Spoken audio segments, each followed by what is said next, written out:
সেহরির সময় বাড়িতে ফোন দিলাম। আম্মা ফোন ধরে বললেন হ্যালো। আমি বললাম আব্বাকে ফোন দেন। আম্মা খানিকটা অবাকই হলেন। সাধারণত বাড়িতে ফোন দিলে আম্মার সাথেই বেশি কথা হয়। আব্বা ফোনে কথা বলতে তেমন স্বাচ্ছন্দ্য বোধ করেন না। আম্মা আব্বাকে ফোন দিলেন। আব্বা ফোন ধরতে আমি বললাম আব্বা, আব্বা, ও আব্বা, আব্বা। আব্বা অবাক গলায় বললেন কি হয়েছে আব্বা? আমি বললাম আব্বা, ও আব্বা, আব্বা, আব্বা। আব্বা এবার রীতিমত চিন্তিত হয়ে পড়লেন। তিনি বিভ্রান্ত গলায় বললেন কি হয়েছে আব্বা? কিছু হয়েছে তোমার?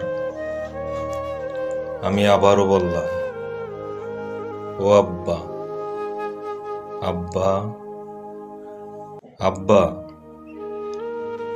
আব্বা।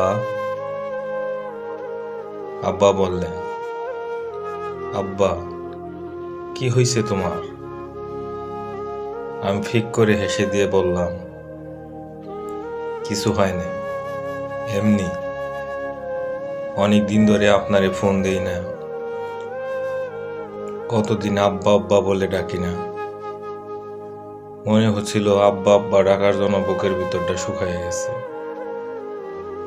পানি না খাইতে পারলে যেমন তৃষ্ণা লাগে সেই রকম। গলা শুকায় গেছে, কেমন খা খা লাগতেছিল বুকের ভিতরে। এই জন্যই তৃষ্ণা মিটাইলাম।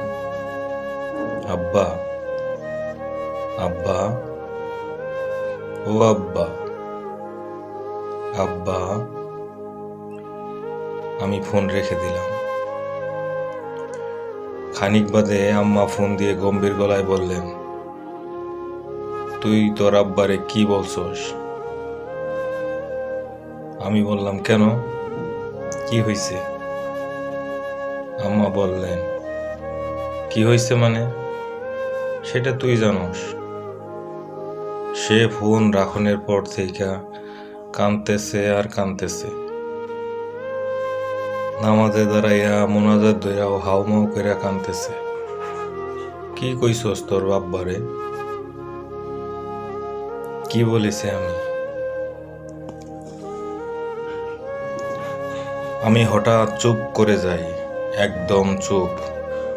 আম্মার প্রশ্নের কোনো জবাব দেই না, বসে থাকে নিঃশব্দে। আম্মা জিজ্ঞেস করতেই থাকেন। আমার চোখ ক্রমশই ঝাপসা হতে থাকে, গাল ভিজে যেতে থাকে। বাইরে শুভে সাদেকের আলো ফুটছে।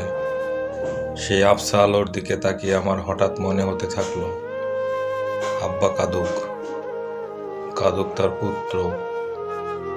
জগতে এই কান্নার খুব দরকার, খুব।